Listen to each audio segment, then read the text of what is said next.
राधा कृष्ण को नीचे दिखाया, लक्ष्मी नारायण को ऊपर दिखाया। ये संगम युग है, ज्ञान की रोशनी ही इनका संसार है। नारायण, नार माने ज्ञान जल, आयन माने घर। कहाँ रहते हैं? ज्ञान प्रकाश के वलय को उन्होंने अपना घर बनाया हुआ है। उसका दूसरा नाम दो भारत। भा माने ज्ञान की रोशनी। ये चारों ओर ज्ञान की रोशनी में रत लगे रहने वाले हैं। ऐसी चैतन्यता है, 100% चैतन्य, वही आत्मा है।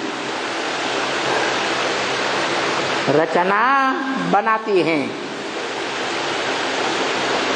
तो संपन्न रचना, 16 कला संपूर्ण रचना, ऊंचे से ऊंची रचना, ऊंची से ऊंची स्टेज में रहकर बनाती हैं या नीची स्टेज में रहकर बनाती है? ऊंचे से ऊंची स्टेज क्या है?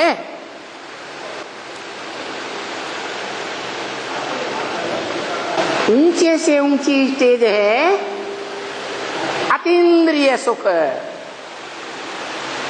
जो ज्ञानेन्द्रियां हैं, ये जो कर्मेंद्रियां हैं, इन इंद्रियों से परे की स्टेज। इन ज्ञान इंद्रियों, कर्म इंद्रियों से कुछ लेना देना नहीं। ऐसी स्टेज बनाई है, कर्मातीत स्टेज जिसे कहा जाता है। उस स्टेज में रह करके इन्होंने, ध्यान से देखो, इनको भी और इनको भी, उस अतीन्द्रिय सुख की स्टेज में रह करके इन्होंने राधा कृष्ण की इंद्रियों का सुख लेने वाली, इंद्रियों में भी ऊंचे से ऊंची इंद्रिय कौन सी? आंख का सुख लेने वाली सृष्टि रची। ये रचयिता ऊंचे से ऊंचा, और ये रचना ऊंचे से ऊंची दुनिया की। रचयिता और रचना में फर्क होता है या नहीं होता है? यहां क्या फर्क दिखाया? ये ऊंचे से ऊंची स्टेज वाले, जहां इंद्रियों का कोई रस नहीं ले रहे हैं मन बुद्धि से,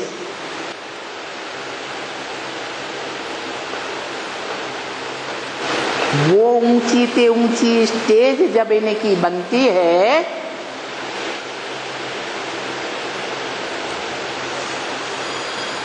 तो ये दोनों एक रूप हो जाते हैं या दो चार रूप होते हैं? वो रूप कौन सा है जो दुनिया में सबसे जास्ती पूजा जाता है? दुनिया की खुदाइयों में सबसे जास्ती वो यादगार मूर्तियां मिली है शिवलिंग। वो इनकी कंबाइंड स्टेज मनसा की है। मन बुद्धि का स्तर दोनों का एक हो जाता है। तो एक हुए या दो चार हुए? इसलिए खास भारत में मान्यता है, त्वमेव माता च पिता त्वमेव। त्वम माने एक संस्कृत में, यूयम माने दो, युवाम माने तुम सब अनेक।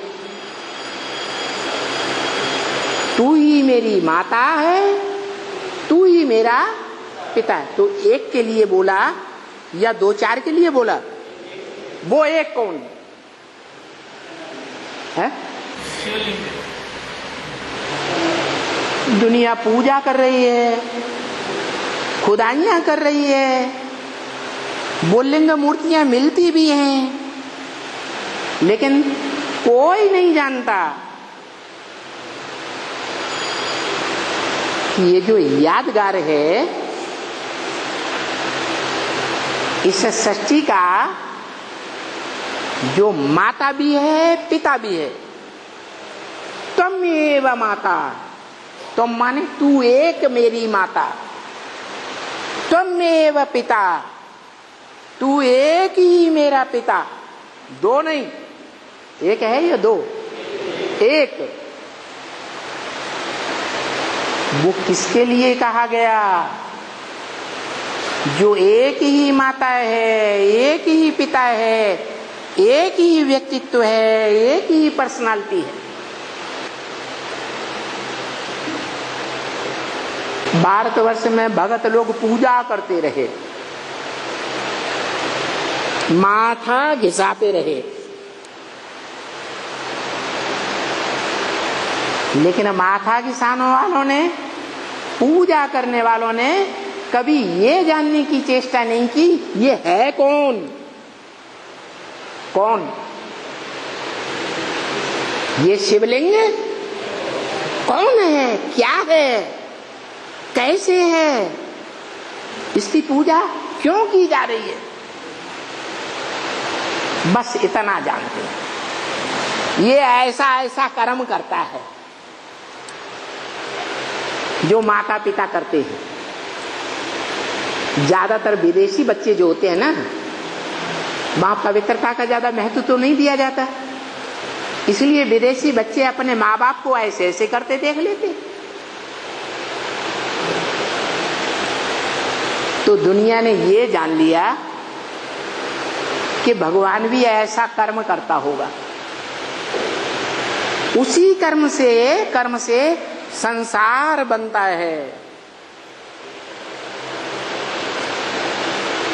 जो कर्म भगवान ने कभी किया था, जो गाया जाता है खास भारत में, वसुधैव कुटुंबकम, सारी वसुधा ही कुटुंब था, परिवार था। उस कुटुंब का, उस परिवार का एक ही करता धरता था।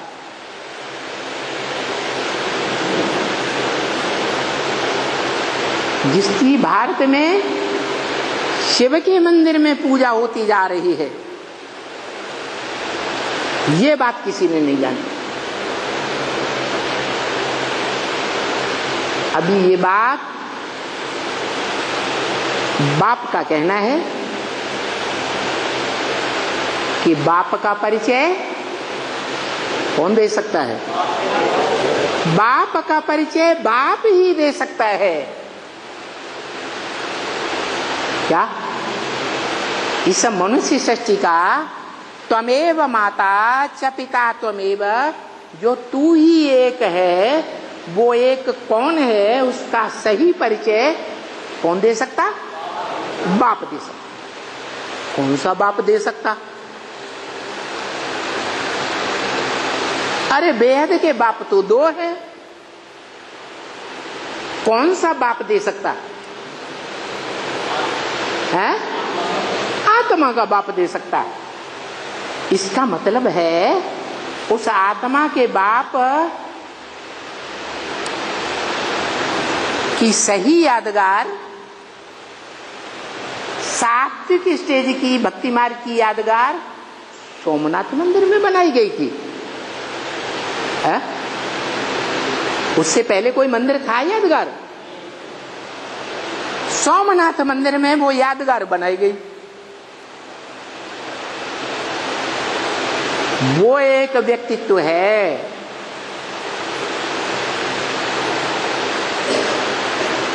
जो मनुष्य, मानवीय जो भी सृष्टि है, जिसमें पशु पक्षी, कीड़े मकोड़े सब आ जाते हैं, सारे प्राणी।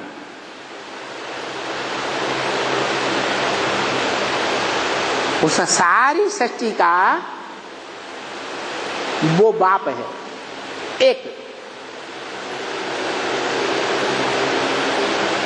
तो जो सोमनाथ मंदिर में एक बाप दिखाया गया, उसमें लिंग दिखाया गया पत्थर का, लाल पत्थर का लिंग, और बीच में हीरा जड़ा हुआ था।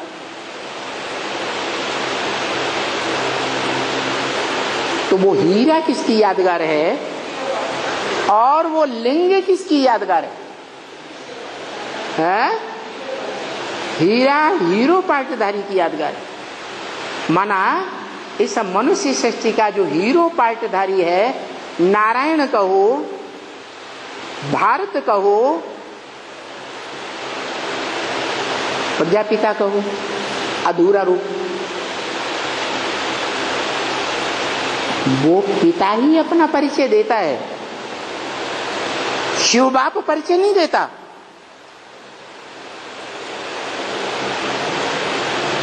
जो शिवलिंग है वो एक बाप है, जो सार्वभौम सारी भूमि में उसकी यादगार मिलती है खुदाइयों में। और शिव के मंदिर बनाए जाते हैं जहां पूजा होती है। इतना बड़े रूप में पूजनीय है, मान्यता प्राप्त है।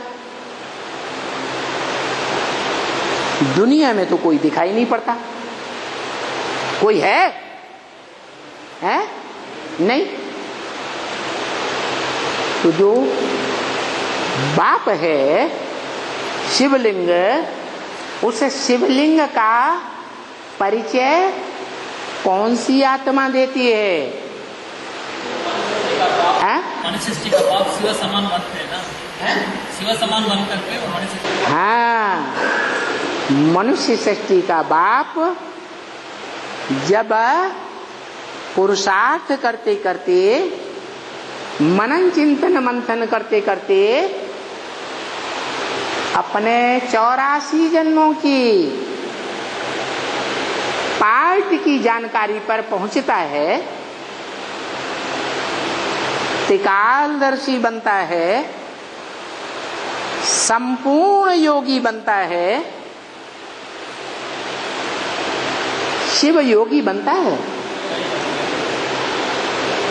शिव योगी है? शिव योगी नहीं है। शिव जिसमें प्रवेश करता है वो योगी है, योग की सिद्धि प्राप्त करता है। तो तब ही वो सिद्धि प्राप्त करता है जब वो योग में निरंतर योग की सिद्धि प्राप्त कर लेता है। ऐसा योगी जिसके योग बल में कोई अंतर न पड़े। अभी हम और आप याद में बैठते हैं,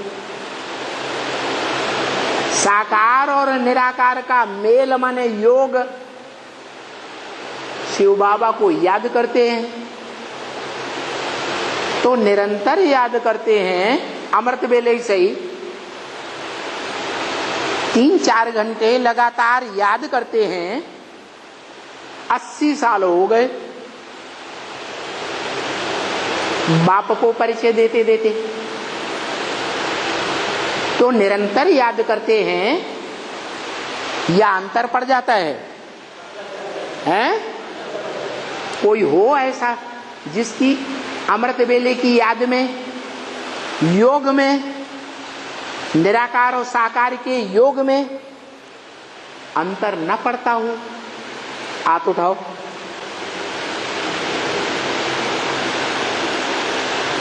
है?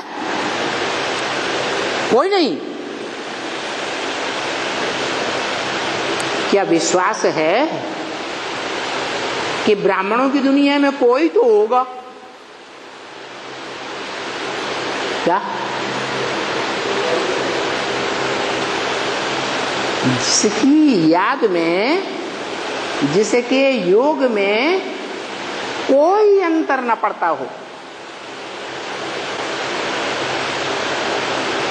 ऐसा विश्वास है कोई होगा? है? अरे भाषा नहीं समझ में आती है? कोई होगा? जरूर होगा। अच्छा, फिर ये क्यों कहा? ब्रह्मा मुख की ब्रह्म वाक्य में ही बोला, तुम बच्चों को तमो प्रधान से सतो प्रधान बनने में 40 वर्ष लगते हैं।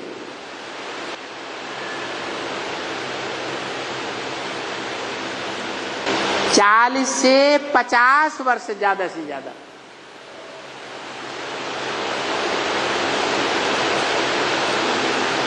वो 40 वर्ष अभी पूरे हो गए, होने वाले हैं। वो होने वाले होने से पहले ही कोई संपन्न बन गया, निरंतर याद करने वाला बन गया। अब तो आपने कैसे बोल दिया जरूर कोई होगा? है? होगा कोई?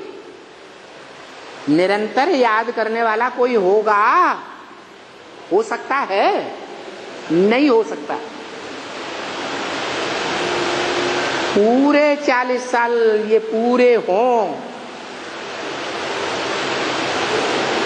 जैसे सन 76 के लिए बोला था।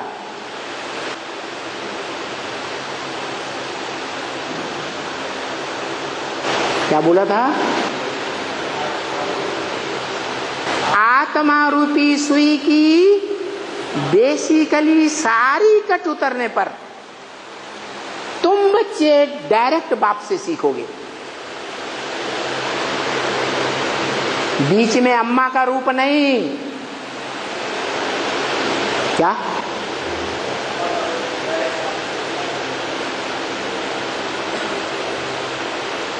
तो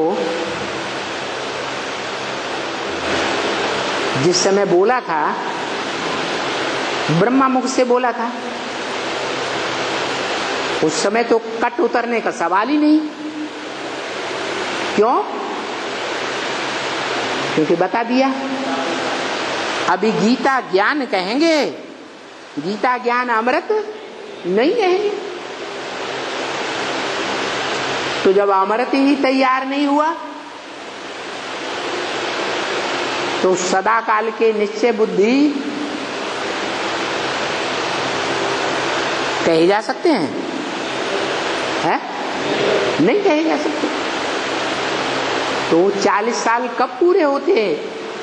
कब हुए पूरे ब्राह्मणों की दुनिया में? है? कट कब उतरी, उतरना शुरू हुई? 76 में ब्राह्मणों की दुनिया में ऐसे ऐसे आत्मा, ऐसी ऐसी मनुष्य आत्माएं निकली ब्राह्मणों के रूप में, जिनकी आत्मा की कट विकारों की उतरना शुरू हुई बेसिकली। और जब आत्मा की कट उतरती है तो आत्मा मनन चिंतन मंथन में मस्त होगी। उस समय के लिए बोला कि सन 36 से लेकर 76 तक आदि ब्रह्मा के 40 साल पूरे हुए और ब्रह्मा का मृत्युलोक खलास हुआ। कौन से ब्रह्मा का? परम ब्रह्म का। मृत्युलोक पूरा हुआ तो कौन सा लोक शुरू हुआ? अमर लोक शुरू हो गया। मानो अमर लोक शुरू हो गया।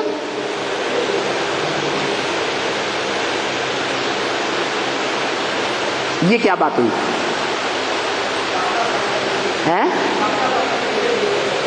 अमर लोक शुरू हो गया का मतलब पहले दुनिया में जो भी कार्य होते हैं सूक्ष्म रूप में संपन्न होते हैं या स्थूल रूप में संपन्न हो जाते हैं? है? सूक्ष्म रूप में संपन्न होते हैं। मकान हो, दुकान हो, कारखाना हो, पहले बुद्धि में नक्शा आएगा, फिर कागज पे बनाया जाएगा, फिर मॉडल तैयार किया जाएगा, फिर स्थूल में मकान बनाया जाएगा। क्या? पहले सूक्ष्म, फिर बड़ा रूप, विस्तार का। तो ऐसे ही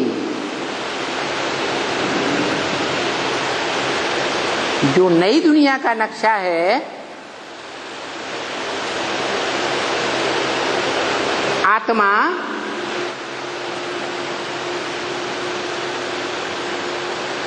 विकारों से लैस हुई, वो मन के अंदर से शुरुआत होगी, संकल्पों से, कि ज्ञानेंद्रियों और कर्मेंद्रियों से शुरुआत होगी।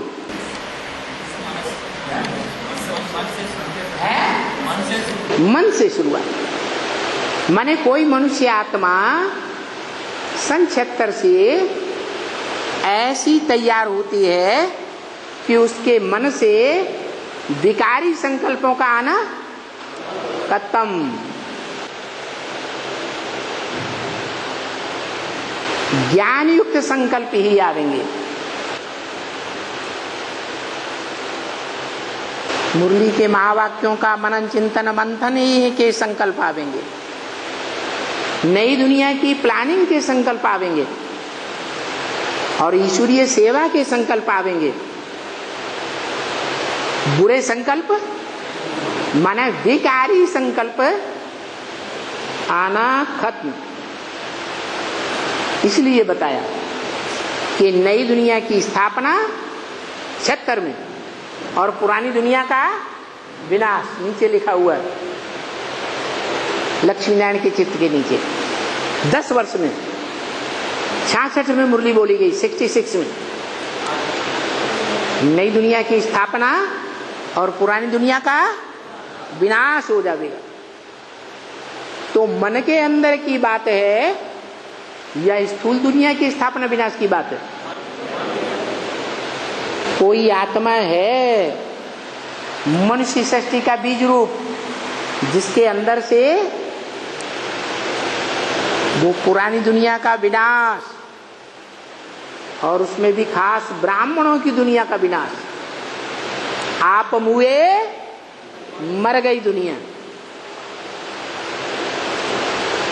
उस पुरानी ब्राह्मणों की दुनिया से हमें कुछ लेना देना नहीं।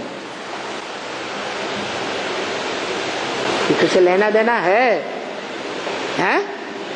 कुछ लेना देना नहीं। जैसे ब्रह्मा ने संकल्पों से सृष्टि रची,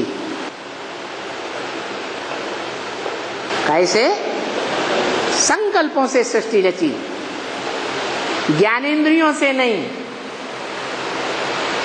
कर्मेंद्रियों से नहीं, द्वैतवादी द्वापर युग से जैसे रची जाती है। कैसी सृष्टि रची है? संकल्पों की सृष्टि, ज्ञान युक्त संकल्पों की सृष्टि। वो मनन चिंतन मंथन की शक्ति, उस शक्ति से ब्राह्मणों की सृष्टि रची गई। कैसे ब्राह्मण? वही ब्राह्मण, असली ब्राह्मणों की सृष्टि जो अतीन्द्रिय सुख की सृष्टि में संसार में प्रत्यक्ष होने वाले हैं। कैसे ब्राह्मण है? अतीन्द्रिय सुख की लास्ट स्टेज पर पहुंचने वाले हैं। अभी वर्तमान में भले 63 जन्मों के हिसाब किताब के कारण इंद्रियों के सुख की लालसा है, लेकिन फिर भी कैसे पुरुषार्थी हैं? इस बात का दृढ़ निश्चय लेकर बैठे हैं, हमें कहाँ तक पहुंचना है? अतीन्द्रिय सुख लेने की स्टेज तक पहुंचना है। ऐसे ब्राह्मणों की सृष्टि रची जाती है, जिनका टाइम भी बता दिया 40 साल कम से कम और ज्यादा से ज्यादा 50 साल। 40 साल में तुम बच्चे तमो प्रधान से सतो प्रधान बन जावेंगे। तो बाप की दृष्टि अपने राजा बेटा बच्चों के ऊपर होगी या प्रजा वर्ग में आने वाले बच्चों के ऊपर होगी? और राजाएं कितने? 9 लाख। अरे 9 लाख तो प्रजा है, राजा बनने वाले तो 108 ही हैं। और वो जो राजाएं हैं वो अकेले राजा ही थोड़े ही करते हैं, राज्याधिकारियों के द्वारा राजा ही चलाते हैं या अकेले ही सारा काम करते हैं? तो राज्याधिकारियों को भी कुछ कंट्रोलिंग पावर मिलती है या नहीं मिलती है? हैं? मिलती है।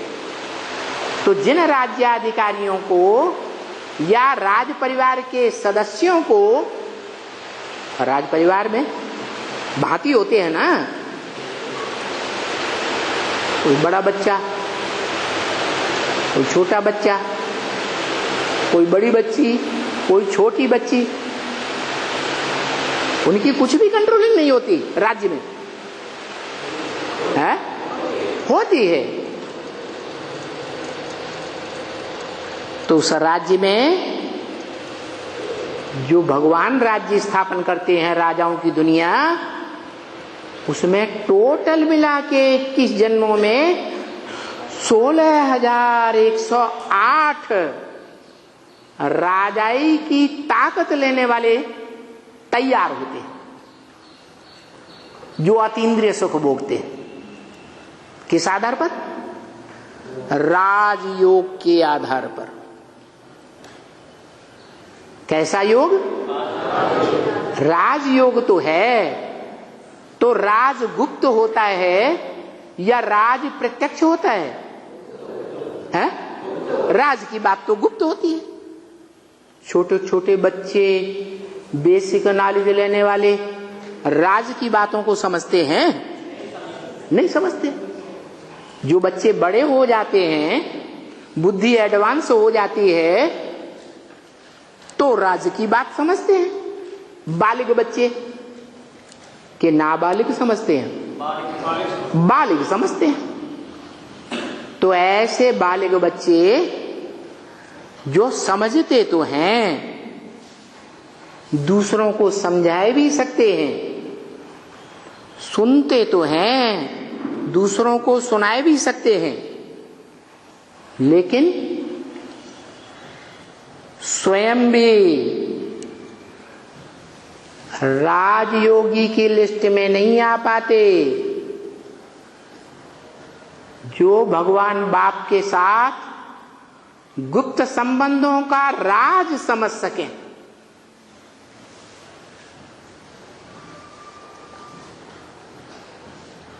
संबंध के आधार पर ही संग का रंग लगता है।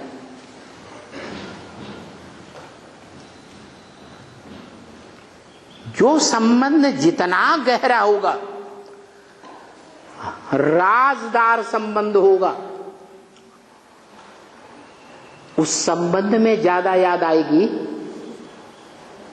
या दूसरे संबंधों में ज्यादा याद आएगी? है? तो कौन सा संबंध है जिसमें सबसे जास्ती राज भरा हुआ है? बताओ, जिस संबंध के आधार पर सबसे जास्ती याद आती है? हाँ, साजन सजनी का संबंध, सहजन और सहजननी। सह माने साथ, जन माने मनुष्य। कैसे मनुष्य? साथ निभाने वाले। कैसे? साथ निभाने वाले, जीवन भर होंगे तो नंबरवार ही, एक जैसे होंगे नहीं, क्योंकि बोला है, वेदवाणी में ही बोला, ब्रह्मा के मुख से निकली वेदवाणी में कि संबंध जोड़ना तो सहज बात है, लेकिन संबंध है निभाना, इसी में नंबर बनते हैं। जो आदि से लेकर के जब से संबंध जोड़ा परमपिता परमात्मा के साथ, तब से लेकर अंत तक पुरुषार्थी जीवन में एक के साथ संबंध निभाए, कोई दूसरे के साथ संबंध न निभाए। कौन सा संबंध है? साजन और सजनी का, जो बहुत गहरा संबंध है।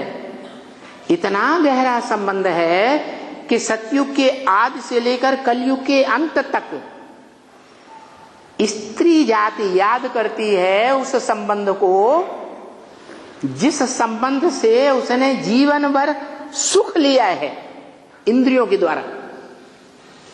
अंत समय में वही संबंध याद आ जाता है, चाहे स्त्री हो चाहे पुरुष। पुरुष को स्त्री का रूप याद आएगा और स्त्री को पुरुष का रूप याद आ जाता है, तो अंतमते सोगति हो जाती है। ऐसा गहरा संबंध है, उसके लिए बोला संबंध जोड़ना तो सहज है, लेकिन निभाने में नंबरवार हो जाते हैं। तो नंबरवार की लिस्ट में भी जो आते हैं, संबंध जोड़ते हैं, पूरा नहीं जोड़ पाते पूर्व जन्मों के हिसाब किताब के अनुसार, कुछ न कुछ जोड़ने की हिम्मत करते हैं या नहीं करते हैं? तो हिम्मते बच्चे बाप मदद करता है। कैसी मदद? तुम बच्चे एक कदम आगे आते हो तो मैं 100 कदम आगे बढ़ करके तुम्हें सहयोग देता हूं। माना जो बच्चे हिम्मत करते हैं एक बार सरेंडर होने के लिए, क्योंकि कौन सा संबंध है जिसमें संपूर्ण समर्पण हो जाता है?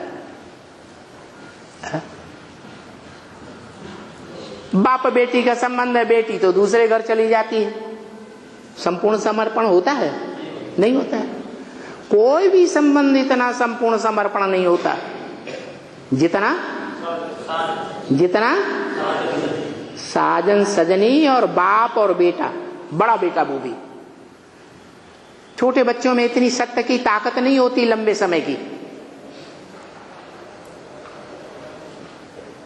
तो जो हिम्मत करते हैं ऐसे अर्पण होने के लिए, भले नंबरवार की लिस्ट में आते हैं तो भी 16,000 की लिस्ट में आ जाएंगे। शर्त है कि बीच में क्या? बीच में अनिश्चय बुद्धि होकर भाग न जाए,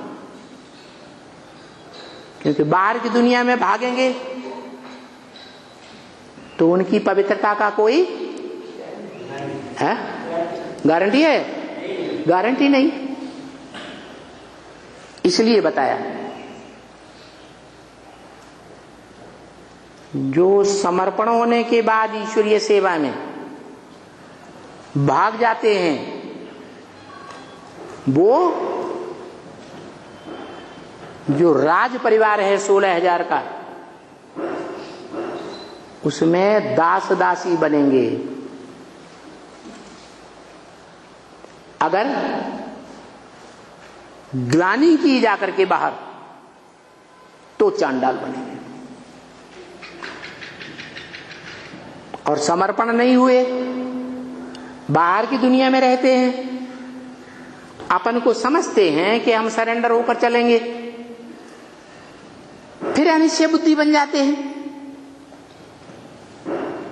तो प्रजा वर्ग में दास दासी बनेंगे, राज वर्ग में दास दासी नहीं बनेंगे। और बाहर जाकर के ग्लानि करते हैं तो चांडाल बनेंगे। प्रजा वर्ग के या राज परिवार के? प्रजा वर्ग के चांडाल बनेंगे।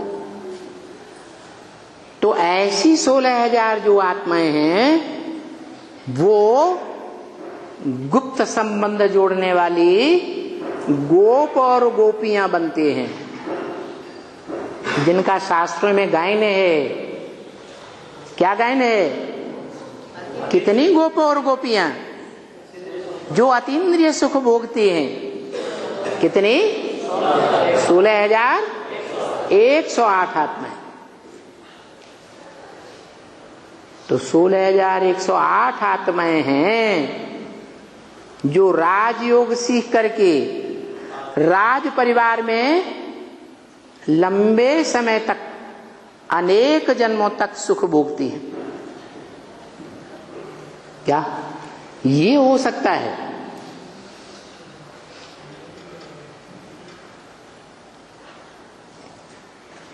कि आदि में राजा और रानी के परिवार में नजदीक रह करके पार्ट बजाएं, या ये भी हो सकता है कि 21 जन्म के अंत में राजा रानी बन जाएं। सबसे गिरती कला की राजा रानी, या 21 जन्मों में जो अव्वल नंबर सतयुग के आदि के जन्म हैं, उनमें राजा रानी, कीर्ति कला की राजा रानी। लास्ट जन्म में कोट पतलून मिल जाएगी, मानी मर्तबा मिल जाएगा। पहले जन्म में उनको दास दासी बनना पड़ता है। अगर ब्राह्मणों के संगम युगी जीवन में उन्होंने बाप का बच्चा बनकर के आदि से लेकर, आदि में तो सहयोग दिया थोड़ा बहुत, लेकिन बाद में लगातार विरोध किया अंत तक,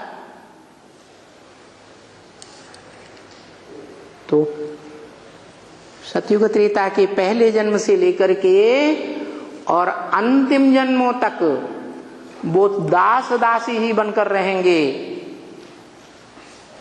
अंतिम जन्म में जाकर राजा बन जाएंगे छोटे मोटे। और यही क्रम फिर द्वापर और कलयुग में चलता रहेगा। माना 21 जन्मों के आधार पर 63 जन्मों की भी प्राप्ति होती है। जो आत्माएं सतयुग के आदि में उच्च पद पाती हैं, त्रेता के आदि में भी उच्च पद पाएंगी। जैसे राम सीता वाली आत्माएं सतयुग के आदि संगम में विश्व के बादशाह और त्रेता में भी बादशाह, और द्वापर के आदि में भी ऊंचे ते ऊंचे मान मर्तबे वाले राजा विक्रमादित्य और उनके गुरु, और कलयुग के आदि में भी राजा ही बनेंगे या दास दासी बनेंगे? राजा ही बनेंगे। और जो आत्माएं सतयुग के अंत में लोन लेकर राजाई चलाती हैं। वो त्रेता के अंत में भी वजन अपने ऊपर चढ़ा के जाएंगी या हल्की होकर जाएंगी? है? वजन चढ़ा के जाएंगी, क्योंकि वो स्वर्ग को नष्ट करने वाले निमित्त बनेंगे या स्वर्ग को अच्छे से पालना करने के निमित्त बनेंगे। और वो ही क्रम उनका फिर द्वापर और कलयुग में चलेगा। द्वापर के अंत में वैसा ही नीच पद और कलयुग के अंत में भी वैसे ही छोटे मोटे राजा आर्य समाजी, जो राजा नाम मात्र के बनते हैं। क्या टाइटल तो मिल जाता है राजा का, लेकिन राजा बाजा कुछ होते नहीं हैं। या तो 4-5 साल के लिए बहुत करके हो तो प्रधानमंत्री मंत्री बन जाएंगे, राष्ट्रपति बन जाएंगे अंतिम जन्म में। तो ये हिसाब है। इसलिए बाबा कहते हैं तुम बच्चों को इस अंतिम पुरुषार्थी जीवन में राष्ट्रपति पद मिले तो तुम क्या करेंगे? हैं? राष्ट्रपति पद धारण नहीं करेंगे। क्यों? तो अल्पकाल कर लेना। अल्पकाल के लिए मिल रहे हैं। हाँ, वो अल्पकाल की राजाई क्या है? कांटों का ताज है। क्या? कांटों का ताज। जैसे कांटे लगते हैं ना सर में, ऐसे बुद्धि को कांटा लगाते रहेंगे, दुख देते रहेंगे, चारों तरफ से चौं चौं करते रहेंगे। चैन की नींद तुमको सोने भी नहीं देंगे। तो बताया क्या बनना है शिव जयंती पर? है बड़े थे बड़ा बनना है या छोटे थे छोटा बनना है? बड़े थे बड़े बाप के बच्चे तो बड़े थे बड़े बनेंगे या छोटे बनेंगे? बड़े थे बड़े बनेंगे। ऊंचे थे ऊंचे बाप के बच्चे ऊंच बनेंगे या नीच बनेंगे? ऊंच बनेंगे। तो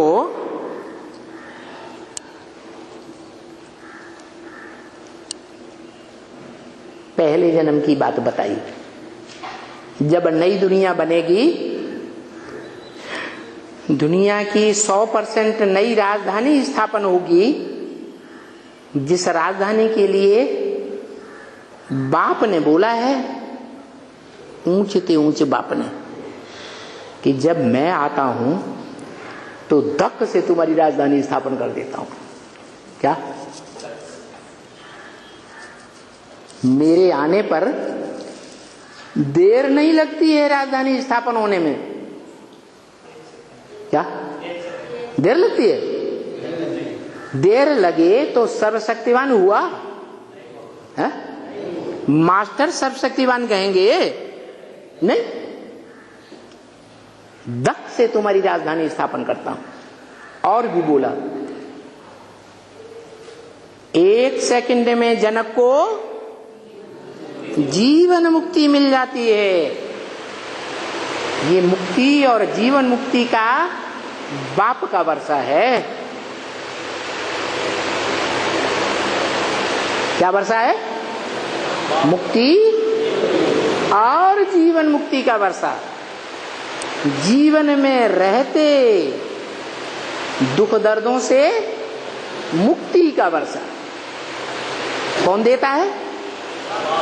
कौन सा बाप देता है? धनवान बाप होगा तो धन का वर्षा देगा, जमींदार बाप होगा तो जमीन का वर्षा देगा। क्या? ज्ञान का भंडारी बाप होगा तो काय का वर्षा देगा? ज्ञान का वर्षा देगा। और स्वर्णिम सत्युग के आदि की सुख की दुनिया का वर्षा कौन देगा? सुख का साधन, सुख अनुभव करने वाला बाप। जो बाप जमींदार है, जमीन का भोग खुद करता रहा हो, धनवान बाप है, धन का भोग खुद करता रहा हो, तो दूसरों को देगा। या खुद अधिकारी नहीं हुआ तो दूसरों को दे देगा? है? खुद अधिकारी होगा तो वर्षा भी बच्चों को देगा। तो बताओ, बेहद के दो बाप हैं, आत्माओं का बाप और मनुष्य सृष्टि का बाप। कौन से बाप का परिचय देने के लिए मुरली में बार बार बोलते हैं? बच्चे त्रिमूर्ति शिव के चित्र में पहले पहले बाप का परिचय दो। लेकिन बच्चे तिक तिक करते रहते हैं। मुरली में बार बार क्या बोलते हैं? बच्चे तिक तिक बहुत करते हैं, लेकिन बाप का परिचय नहीं दे पाते। इसका मतलब बच्चों ने बाप को पहचाना होगा, उस एक बाप को जो माता भी है, जो पिता भी है।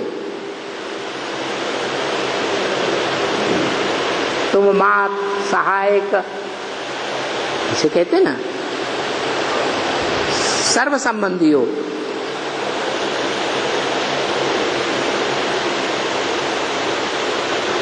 उस बाप को खुद ही नहीं पहचाना होगा तो दूसरों को परिचय दे सकेगा? इसका मतलब क्या हुआ कि 80 साल हो गए, अभी तक किसी ने बाप को पहचाना ही नहीं।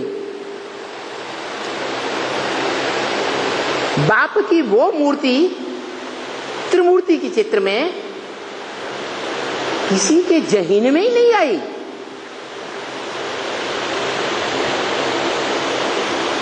है? आई या नहीं आई? है? नहीं आई। क्यों नहीं आई? 80 साल हो गए ज्ञान लेते लेते, और भक्ति मार्ग में 2500 साल उसकी पूजा की। उसे एक बाप की, जिसे हम कहते रहे सर्व संबंधी हो, तुमेव माता च पिता तुमेव सर्वम मम देव देव, बंधु हो, सखा हो, सब कुछ तुम हो। बोलते भी है एक शिव बाबा, दूसरा न कोई।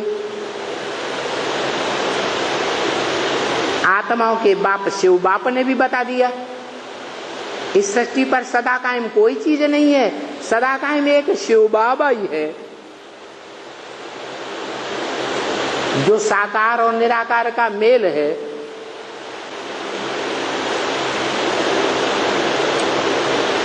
फिर परिचय क्यों नहीं दे पाते?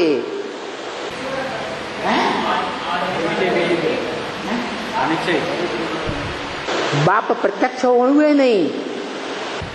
आज निश्चय बुद्धि है, कल अनिश्चय बुद्धि है। आज निश्चय बुद्धि है बाप में। किसके ऊपर निश्चय बुद्धि? शिवलिंग के ऊपर। कोई ने जाना कि बाप का यादगार शिवलिंग है।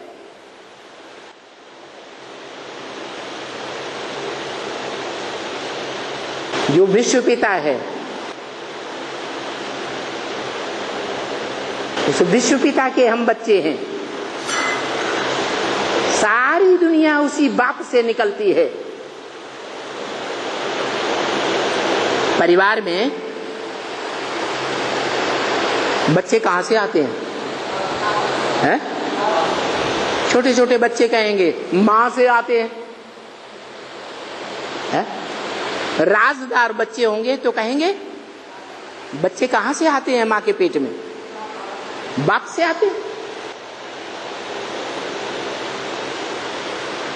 तो वो बाप, वो एक बाप कौन है? जिसमें से सारी दुनिया का जन्म होता है, वो सारी दुनिया का बाप है। जड़ हो, जंगम हो, चैतन्य हो, जड़ हो, सबका बाप है। उस एक बाप से ही, जैसे मनुष्य सृष्टि में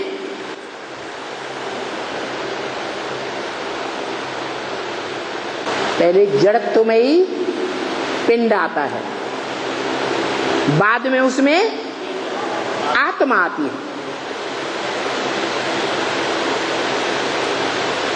और दोनों के इकट्ठे होने के बाद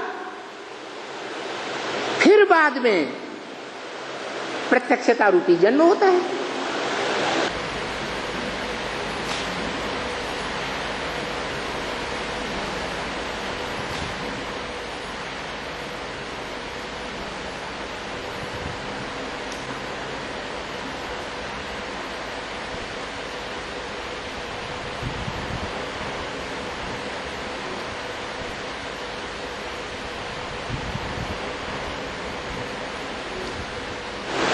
ऐसे ही ये दुनिया की जो परंपरा है, क्या पहले जड़ पिंड का सार आता है, रज और वीर्य का मेल आता है, बाद में जब वो संपूर्ण पिंड तैयार होता है, हाथ पांव नाक आंख कान वाला, तब उसमें आत्मा आती है।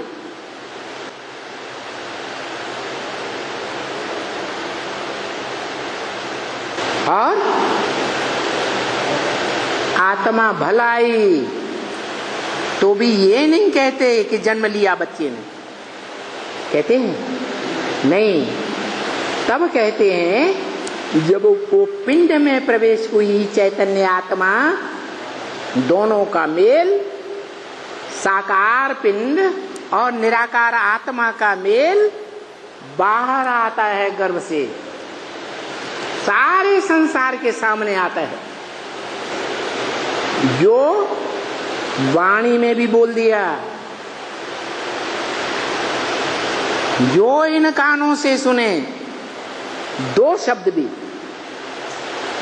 जो इन आंखों से देखे, उसके मुख से अनायास